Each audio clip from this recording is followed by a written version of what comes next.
अच्छा ये बताओ, भगवान आपसे कितने दूर हैं? भगवान आपसे कितने दूर हैं? बस 2 अंगुल। आपसे कितने दूर हैं? 2 अंगुल की दूरी है। जब तक मैं अर्थात अभिमान नहीं मिटता। अच्छा, आप में से कितने लोगों के भीतर अभिमान है? जिसके भीतर है वो हाथ उठाएं।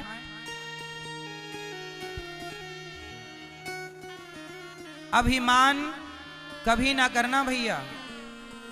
रावण ने अभिमान किया, क्या पाया?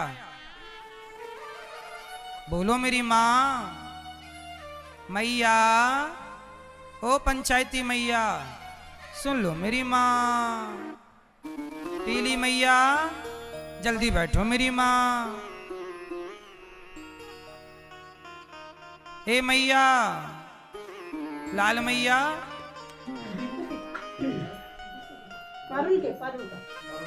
अभिमान। अच्छा ये बताओ, अभिमान अच्छी चीज है कि बुरी चीज है? जोर से, क्या है अभिमान, अच्छा कि बुरा? जोर से, बुरा। अभिमान ने ही रावण का नाश कर दिया। रावण को किसने मारा? किसने मारा? जोर से। रावण को राम ने नहीं, राम न मारे काहू को पापी नहीं आराम। आप ऐसे मर जाते हैं कर कर खोटे काम।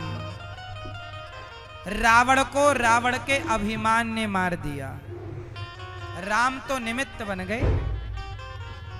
क्यों जी, बात सही है? इसलिए कभी अभिमान ना करना। अभिमान करोगे तो बात बिगड़ जाएगी। अच्छा ये बताओ, आपकी संसार में हैसियत कितनी है? हमारी और आपकी हैसियत कितनी है संसार में? बताओ, आप इस संसार में कितना बड़ा स्थान रखते हैं? क्या हैसियत है, क्या आपकी भूमिका है संसार में, सृष्टि में? सुनो, मैं अपनी बताता हूं। देखो, हम लोग फिजूल का अभिमान करते हैं। अच्छा ये बताओ, आप कितने लोगों का पेट भरते हैं भैया? बताओ, पीछे वाले भैया बताएंगे कितने लोगों का पेट भरते हैं आप लोग? 2, 4, 8 लोगों का। ये भैया 8 लोगों का पेट भरते। भैया आप कितने लोगों का पेट भरते हैं? चश्मा वाले भैया 4, 5 लोगों का। आप कितने लोगों का? हाथ उठा के बताओ उंगली से। 5। ये भैया गमछा वाले भैया, आप कितने लोगों का पेट भरते हैं? 4 लोगों का पेट। बड़े भाई आप कितने लोगों का पेट भरते हैं? हैं? 2, 4, 6, 10 लोगों का। बताओ, उंगली से बताओ, इशारे से। 10 लोगों का, ठीक। सुनो, देखो, आप लोग कह रहे हैं कि हम 4 लोगों का, 10 लोगों का पेट भरते हैं। ये भी एक घमंड है। मैं आपको ये बताना चाहता हूं कि आप ये सोच रहे हैं कि मैं 10 लोगों का पेट भरता हूं। नहीं साहब, हम किसी का पेट नहीं भरते, सबका पेट भगवान भरते हैं। पर हम झूठे ही घमंड पालते हैं कि हमने इसका पेट भरा, हमने ये किया, हमने वो किया। हम कुछ नहीं करते। अच्छा ये बताओ, जब हम मर जाएंगे तो हमारा मरने के बाद क्या बचेगा? बोलो मेरी मां, क्या बचेगा? हमारे मरने के बाद हमारी राख बचेगी। क्या बचेगी? जोर से। और वो राख 50 रुपए के घड़े में डाल दी जाएगी और राख ले जाई जाएगी। लोग कहेंगे अस्थियां जा रही हैं। आप आज कितने भी बड़े घर में रह लो, कितने भी बड़ी गाड़ी में चल लो, कितने भी घमंड में जियो, पर जब मरोगे तो 50 रुपए के घड़े में ही सबको समा जाना है। यही हमारी और आपकी सच्चाई है, यही हमारी औकात है कि हमें एक दिन घड़े में समा जाना है। जब हम एक दिन राख बन के घड़े में समा जाएंगे तो बताओ फिर घमंड किस बात का करें। और हमने ये सोचा कि मैं इसका पेट भर रहा हूं। सुनो, हम किसी का पेट नहीं भरते। आज हम मर जाएं तो कोई भूखा ना रहेगा, सब अपना अपना पेट भरेंगे, क्योंकि सबका पेट भरने वाला भगवान है। अजगर करे न चाकरी, पंछी करे न काम, दास मलूका कह गए सबके दाता। तो बताओ हमारी और आपकी हैसियत क्या है? जब कोई ज्यादा घमंड करे, ए बेटा लेजर लाइट, जब कोई ज्यादा घमंड करे तो उसे 50 रुपए का घड़ा गिफ्ट कर दिया करो। ज्यादा घमंड करे तो 50 रुपए का घड़ा गिफ्ट कर दिया करो। भाई साहब ये लो घड़ा, ज्यादा घमंड है ना, मत भूलना कि एक दिन तुम्हारी राख इस घड़े में समाएगी। इसलिए जब तक जिंदा हो प्यार मोहब्बत से जी लो भैया, प्यार से रह लो, ज्यादा घमंड ना करो। घमंड रावण का नहीं चला, जिसकी लंका सोने की थी, तुम्हारे घर तो माटी के। क्यों मेरी माँ? ज्यादा अकड़ के ना चला करो। ये हमारी मैयाओं के पास ज्यादा सोना चांदी हो जाए तो ऐसे ऐसे चलती। देख मेरे पास बड़ा मंगलसूत्र है, बड़ा वाला रानी हार है तुम्हारे पास, भगवान करे और आए, पर किसी को दिखाना क्यों है? बड़ा बनना बुराई नहीं है साहब, बड़े बन करके लोगों को नीचा दिखाना बुरा है। बड़े बनो, पर बड़े बनकर किसी को नीचा ना दिखाओ। किसी को ये एहसास ना होने दो कि उसके पास कुछ नहीं है। सबके, देखो मेरी माँ, ये संसार है, यहां संसार में कंधे पर हाथ रखने वाले लोग बहुत कम हैं। पांव पकड़कर खींचने वाले लोग, पांव पकड़कर खींचने वाले लोग ज्यादा हैं। आप आगे बढ़ेंगे तो आपको रोकने वाले लोग बहुत हैं, पर आपके कंधे में हाथ रख के ये कहने वाले लोग कम हैं कि तू चिंता ना कर, मैं तेरे साथ हूं। जब आप किसी का साथ देते हैं ना, तो ईश्वर भी आपका साथ देते हैं। इसलिए साथी बनो, बस किसी के पांव पकड़कर खींचो ना, घमंड में ज्यादा ना रहा करो। ये अनिरुद्धाचार्य को मैं कभी घमंड नहीं करता साहब, किसका घमंड करूं? मैं इस गांव में भीख मांग मांग के खाया करता था, भिक्षा मांगता था गांव में, घर घर जाकर भिक्षा मांगता था। ये मेरे गांव के लोग इस बात के गवाह हैं। मैं एक नंबर का भिखारी हूं, मैं घमंड किसका करूं? मैंने अपने वो दिन भुलाए नहीं हैं, मुझे अपने वो दिन याद है। मैं घमंड नहीं करता, इसलिए आप भी किसी घमंड में ना रहा करो। मुझे पता है कि मैं एक दिन जल करके राख हो जाऊंगा।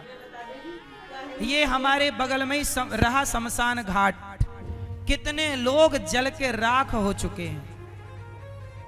कौन रहा है कि कौन रहेगा? खेल कितने दिन का है? ज्यादा से ज्यादा 100 साल। तुम कितने साल रहोगे धरती पे? अधिक से अधिक 100 साल। 100 साल भी मुश्किल है, लेकिन इन 100 वर्षों में हम घमंड करके क्यों रहें? हम समाज की सेवा करके रहे ना, हम सबको गले लगा के रहे ना, हम सबको अपना बनाए, सबकी आंखों के आंसू पहुंचे। मर ही जाना है साहब, कम से कम मरेंगे तो सुकून से मरेंगे कि हमने किसी का बुरा नहीं किया, भला करके मरे हैं। ईश्वर को मुंह दिखा पाओगे? नहीं तो ईश्वर सवाल पूछेगा कि भेजा था तुझे संसार में, क्या करके आया है? क्या कहोगे कि चोरी करके आया हूं, गला दबा के आया हूं, बेईमानी करके आया हूं, छल करके आया हूं, कपट करके आया हूं? ये जवाब दोगे क्या? घमंड करके आया हूं। आज 4 पैसा हो जाए किसी के तो आदमी ऐसे ऐसे चलता, छाती फुला के। ज्यादा अकड़ ना रखो साहब, उड़ो ना, चलो।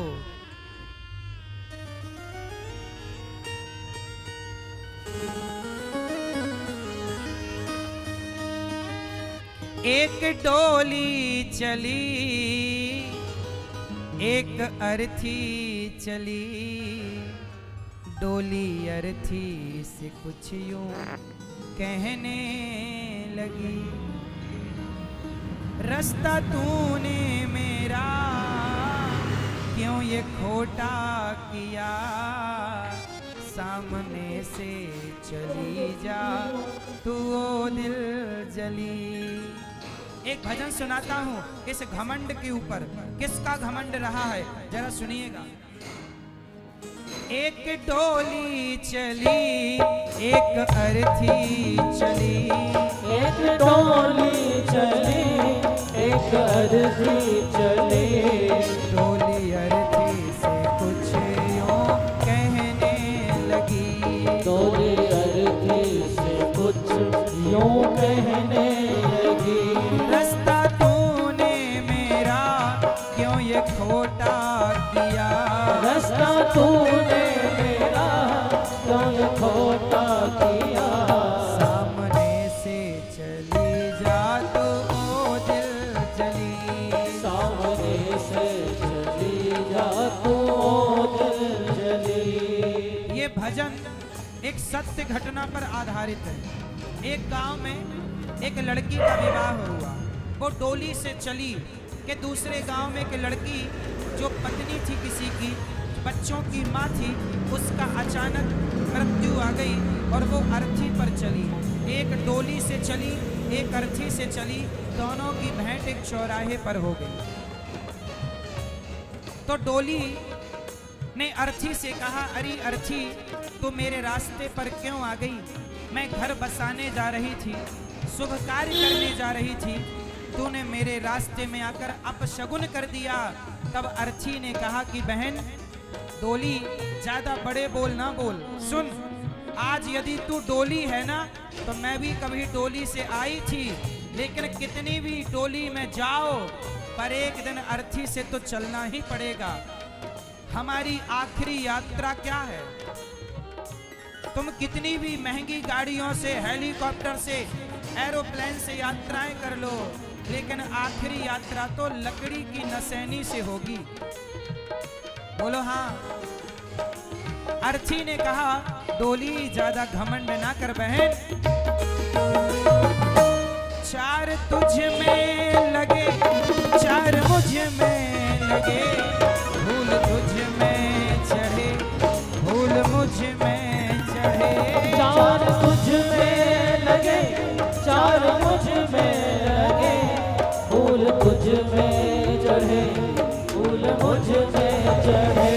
डोली ने कहा अर्थी देख तू मेरे रास्ते पर क्यों आ गई। तब अर्थी ने कहा बहन देख मैं तेरे रास्ते पर आकर मैंने कुछ गलत नहीं किया, मैं मर गई, इसमें मेरा क्या दोष है। मेरे गले में देख पुष्पों की माला है, तेरे गले में भी पुष्पों की माला, डोली के पास भी पुष्प होते हैं, अर्थी के पास भी पुष्प। जब इन पुष्पों ने अंतर नहीं समझा तो तू अंतर क्यों समझती है बहन। तेरी डोली भी लकड़ी की है और मेरी अर्थी भी लकड़ी की। तुझे चार लोगों ने कंधा दिया तो मुझे भी चार लोगों ने कंधा दिया। अर्थी ने कहा चार तुझ में लगे चार मुझ में लगे, फूल तुझ में चढ़े फूल मुझ में चढ़े, चार तुझ में लगे चार मुझ में लगे, फूल तुझ में चढ़े फूल मुझ में लगे। फर्क इतना है तुझ में और मुझ में सखी, फर्क इतना है तुझ में और मुझ में सखी। अर्थी ने कहा बहन तू पिया के चली, तू पिया के चली, मैं प्रभु को चली, पिया के चली मैं प्रभु को चली। अर्थी ने कहा डोली बस अंतर इतना है कि तू पिया के घर मतलब पति के घर जा रही है और मैं प्रभु के घर जा रही हूँ, इतने से अंतर में तूने अपमान कर दिया। अर्थी ने कहा सुन मांग तेरी भरी मांग मेरी भरी, चूड़ी तेरी हरी चूड़ी मेरी हरी, मांग तेरी भरी मांग मेरी हरी, चूड़ तेरी हरी चूड़ी मेरी है रे। कोई सुहागन मर